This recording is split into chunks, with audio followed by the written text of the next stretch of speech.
Welcome! This was supposed to be a simple wheel bearing replacement on my Maverick X3, but things didn't go as planned. If you're about to tackle this job, learn from my mistakes so you can avoid the same headaches. I'll also share key tips to make the process smoother. Here's the list of tools you'll need for this job. To replace the wheel bearing, you must remove the bearing carrier knuckle. First, secure your vehicle and remove the wheel. And here's where I made my first mistake. I should have loosened the axle nut before taking the wheel off while it was still on the ground. You'll see my struggle later on. Next is the brake caliper. Remove the two 15mm bolts. If you're using a ratchet, be mindful of the clearance between the ratchet and the trailing arm. I made the mistake of going too far and ended up locking my ratchet in between. I had to screw the bolt back in just to free it.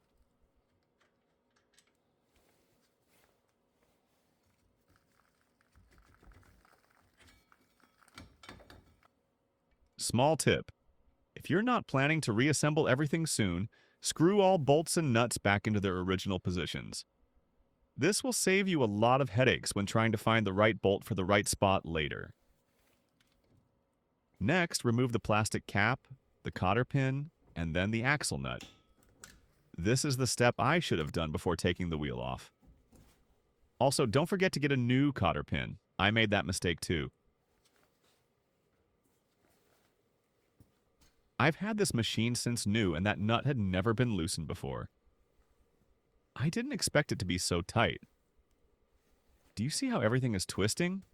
It would have been much easier if I had loosened it while the wheel was still on the ground.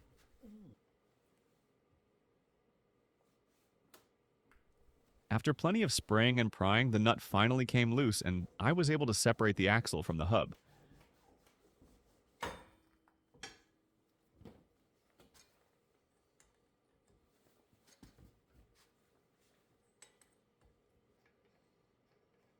Now, be prepared for a bit of a fight. The hub should slide out easily, but in my case, part of the bearing was stuck on the hub, forcing me to use brute force, the hammer. Small tip: do not hit the brake disc with the hammer. That could damage it and cause vibrations when braking.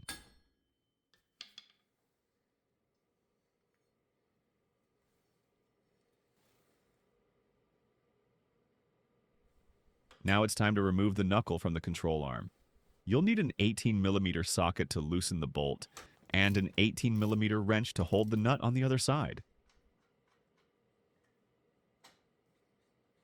When removing the top and bottom bolts, don't slide them out completely. Instead, move them back just enough to take the knuckle out. This way, the radius rods will still be attached to the trailing arm, keeping everything more stable. Again, I should have started with the middle bolt first. This would have made the whole thing much less wobbly. Lesson learned.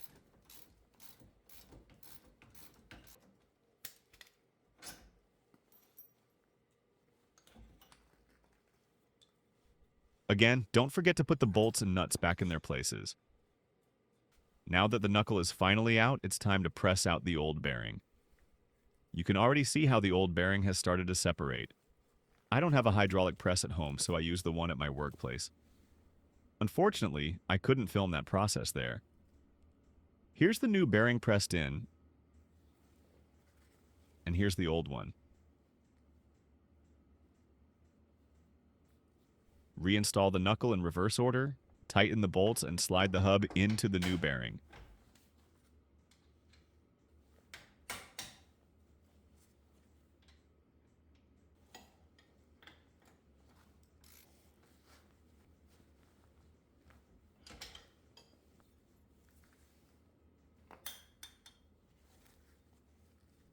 I should have applied a little grease to the hub, but since I didn't, I got stuck again.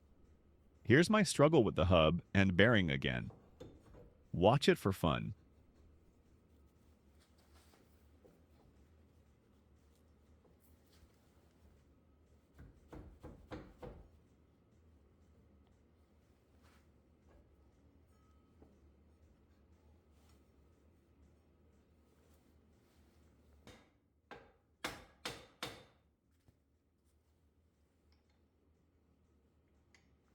Eventually, the hub slid in just enough that I could drive it in using the axle and nut.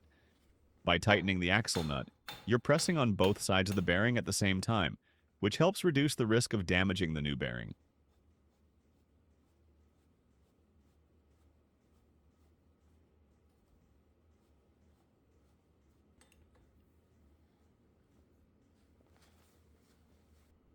When tightening the axle nut, make sure to align it with the hole for the cotter pin. Once again, I should have been more prepared and gotten a new pin. The old one still worked, but it was harder to push through.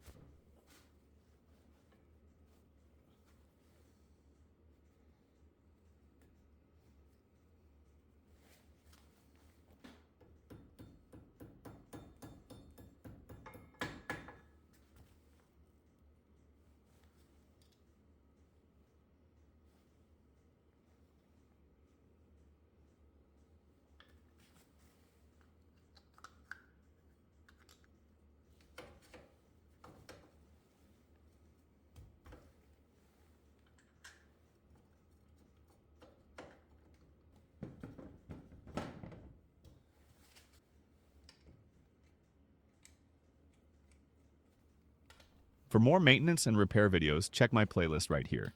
Thanks for watching.